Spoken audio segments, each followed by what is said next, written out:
Cuando hablamos del derecho penal del enemigo, tenemos que pensar fundamentalmente en el cadáver insepulto del Lombroso.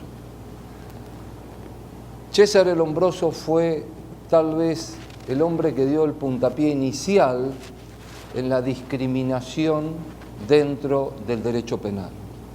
L'uomo pericoloso constituyó el punto de partida para que esta visión del diferente sea trasladada al derecho penal con todo su rigor. Evidentemente el derecho penal del enemigo nos presenta también viejísimas interpretaciones y a su vez infinidad de filósofos de alguna manera han adscrito a esa tesis.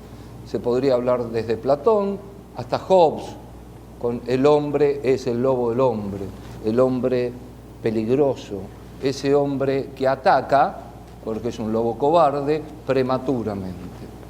Pero es en el año 2001 donde hay un verdadero quiebre para el derecho penal. El caso de las Torres Gemelas incita a una serie de penalistas, y muy especialmente a Jacobs, a colocarse en favor de esta tesitura.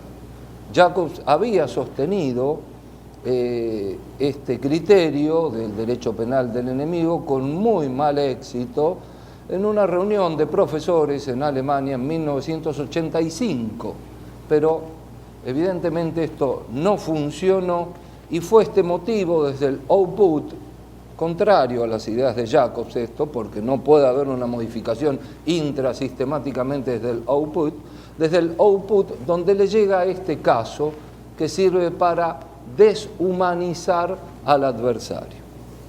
El derecho penal del enemigo entonces saca su partida de nacimiento en el año 2001.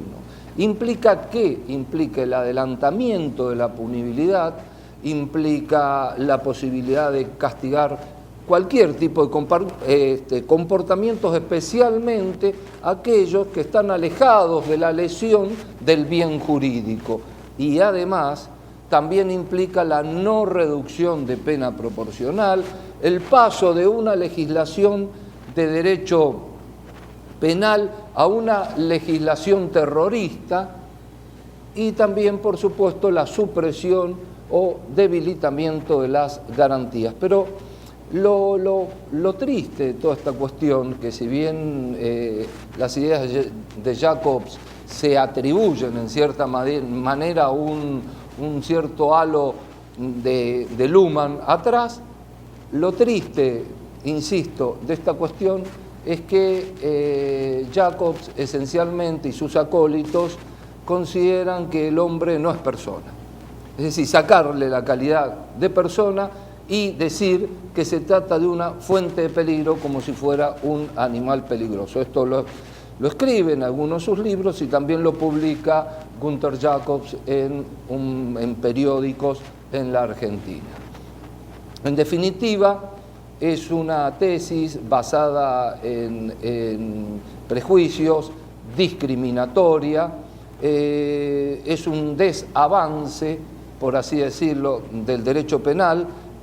No se evoluciona absolutamente nada con esta posición y tiene infinidad también de opositores. Tanto Zaffaroni de la Argentina como Muñoz Conde han escrito en contra del derecho penal del enemigo. En favor de esto, algunos acólitos de Jacobs sostienen que lo que hace el profesor es simplemente testimoniar lo que ocurre en la realidad, es decir, ser un escribano de la realidad, pero él no ha creado el derecho penal del enemigo. Sin embargo, Paulik, por ejemplo, le pone hasta un título en una conferencia dictada en Ortega y Gasset en Madrid, le pone hasta un título al derecho penal del enemigo refiriéndose a que se trataría del Islam, como diciendo este es el nuevo enemigo al cual hay que atribuir. Creo que el derecho penal debe negar esta posición en absoluto y desde esta forma quisiera constituirme en el enemigo del derecho penal del enemigo. Como siguiendo la luz del sol, el conocimiento se desplazó hacia América. Este era el sueño de Hegel. En 1920 aparece en el escenario latinoamericano don Luis Jiménez de Azúa. Da una conferencia en la Universidad Nacional de Córdoba, se desplaza hacia Montevideo y en el año 1931 da su gran conferencia sobre la teoría del delito en Madrid. Este es precisamente el punto inicial. Es la piedra de toque que habilita a todos los pensadores latinoamericanos. El año 1940 no es un año menor. Allí, nada más ni nada menos que Sebastián Soler larga su primer libro en lo que va a ser un tratado sobre la teoría del delito. Es el primer escritor español, ya nacionalizado argentino, radicado en Argentina, que habla de la teoría del delito. Luego, también son importantes los aportes ya en la década del 40 de Antón Oneca. La década del 50 tiene un verdadero protagonismo a nivel derecho procesal penal. La Escuela de Córdoba logra mucha fuerza, Vélez Mariconde, Claría Olmedo y este gran sucesor que es Julio Mayer. Y se ve ya la mano, la pluma de Zavala Vaquerizo en Guayaquil, precisamente siendo uno de los más importantes tratadistas del derecho procesal penal. Todos ellos, un poco atacan al Código Rocco, porque el Código Rocco era no más que la expresión del fascismo en Latinoamérica.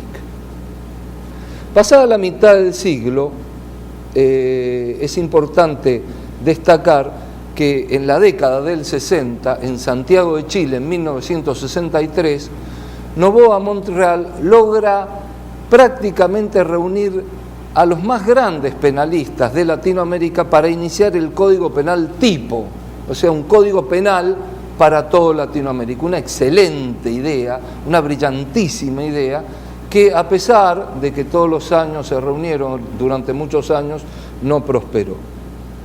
La década del 70, generosa y expectante, nos entrega nada más ni nada menos que a Enrique Bacigalupo. Enrique Bacigalupo, junto con Busto Ramírez de Chile, Enrique Bacigalupo de Argentina, de Buenos Aires, fueron los dos discípulos de Welzel, latinoamericanos, brillantísimos, y a su vez trajeron el finalismo a Latinoamérica.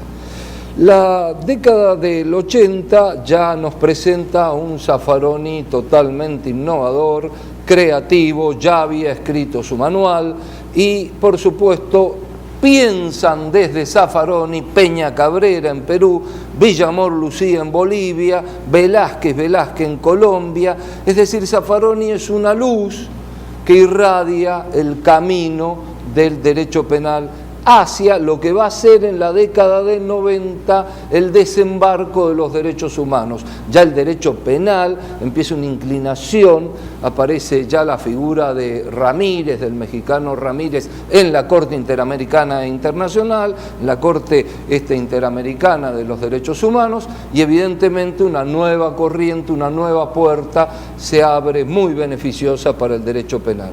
Pero no todo es buenos vientos para el derecho penal. En el 2001 aparece el derecho penal del enemigo, las ideas de tolerancia cero, una vuelta al pasado, una vuelta al sistema inquisitivo y este derecho penal del enemigo aplicándose contra los mapuches en Chile y por supuesto contra toda forma, toda manera para poder discriminar. Este es el gran desafío que tenemos los penalistas latinoamericanos, reunirnos, convocarnos y un poco pensar como alguna vez nos enseñó Bolívar, refiriéndose a los europeos. Ellos no son tan grandes, los vemos grandes porque nosotros estamos de rodillas. Pongámonos de pie.